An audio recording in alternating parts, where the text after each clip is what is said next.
mga bayan, pasok na tayo, no? May inspection dito sa mga gwardiya.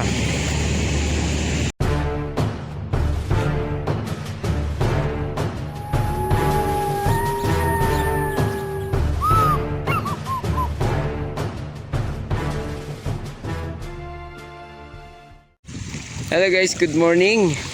Update muna tayo dito sa Dolomite Beach, no?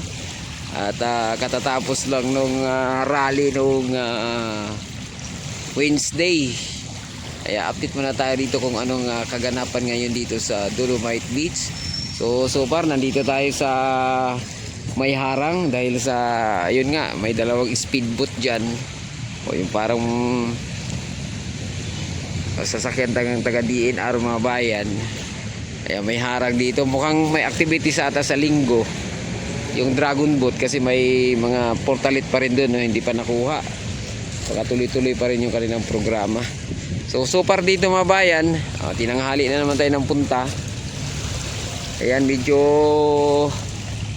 miihip na yung hangin, pero tingnan nyo naman yung tubig, malinaw pa rin, no?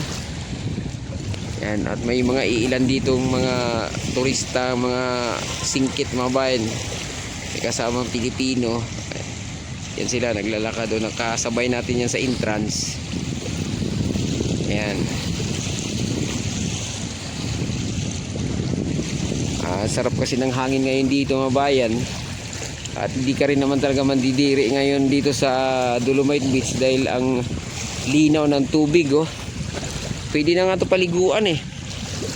Kung i-allowed lang, yun nga lang, hindi natin alam kung gaano ka taas yung coliform bacteria dito mga bayan. Pero sa bandang Basico yan, at doon sa may Manila Yacht Club, wala na, pinapaliguan na yan mga bayan, no? Ano lang naman, yung bantay sa lakay. Kasi binagbawal pa talaga yan dito. Pero doon sa Basico, lalo na ngayong magsa-summer na, sigurado yan, marami nang naliligo doon. Oh. Yan yun naman yan, oh.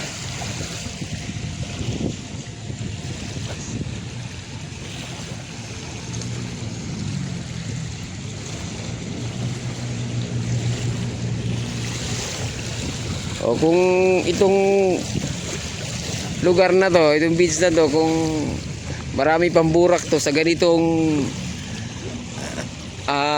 maalo na ng bahagya mabayan, wala na to, nagkulay brown na yung tubig dito.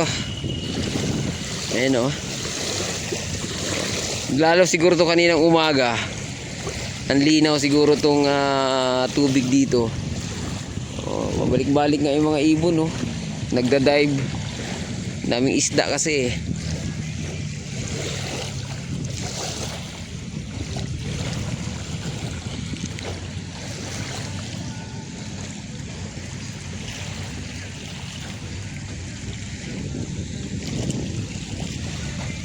Tinaw na si kuya, nagpapa bilad yung kanilang likod sa init para lumakas yung resistensya. At meron pa doon windsurfing, oh.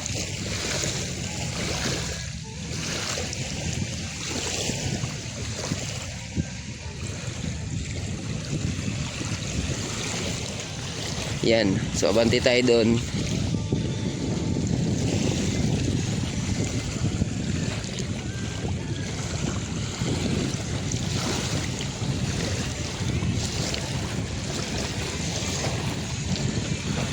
Ayun, oh, yun na, ito na nga yung dinadaiban ng mga ibon, oh. Tingnan mo yun, oh. Yung itim na yan, oh. Yan, oh. Andito pa rin yung mga isda mo, no. Liliit. Kaya inikot-ikutan to ng mga ibon, eh. Ang kapal, do.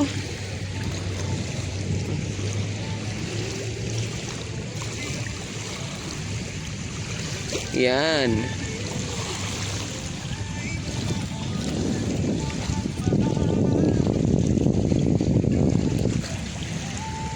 Yan ang pagkakaiba dito mga bayan.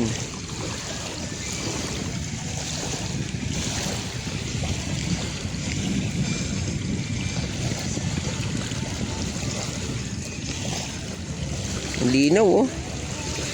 Ayan oh, maliliit na isda, ang dami oh.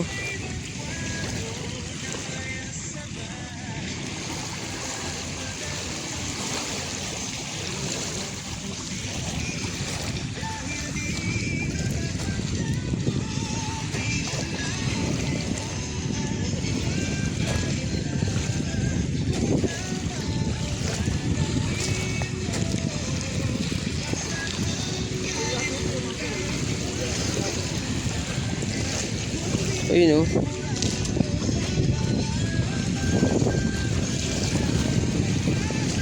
Ah.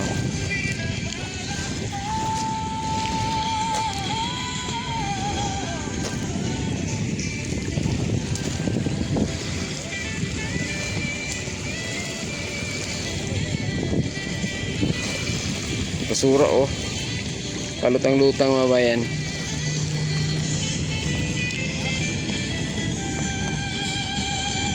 O hindi na mabuboring yung mga nandito kasi may tugtog na mabayan dito. Yun nga lang, copyright tayo dito. Ayun, ang laki ng bughaong oh. Yung isdang bughaong, alam mo yung bughaong dito sa Tagalog? Laki. Hindi na ng tubig dito banda. Puro kasi dito ano eh, parang graba. Kinang-kinang lang yung mga isda rito oh. Oh. Ayun oh. Kinang-kinang lang oh. Noong nakarang Friday, ayan. Banak, ang dami. Oh. Tingnan nyo naman yung mga isda dito.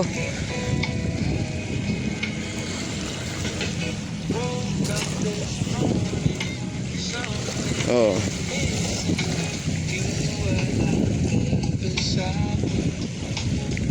Dami isda maliliit oh. Ito na naman yung ano, pansit-pansitan oh. Panahon na naman ng pansit-pansitan mabayan. Ayun oh. Tumambling lang oh. Okay, nakatutok lang tayo sa dagat dahil sa ano, nagbibigwasan dito yung mga malaking isda oh.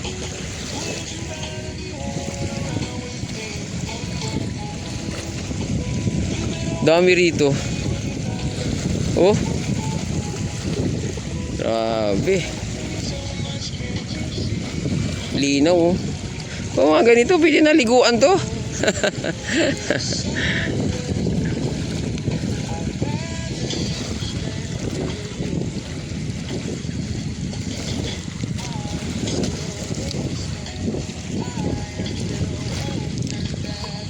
Oh, ayan no. Sabay bigwas tayo rito sa napakagandang scenery oh. Ayan oh. Ayan, so hanggang dito na lang muna yung ating update dito sa Manila Bay Dolomite Beach no. Napakalinis ngayon ng ating Manila Bay. Sana nagustuhan at huwag kalimutang mag-subscribe at i-click ang notification bell para ma-update kayo sa mga susunod pa nating update dito sa Dolomite Beach. Adios mga amigo, bye-bye, salamat.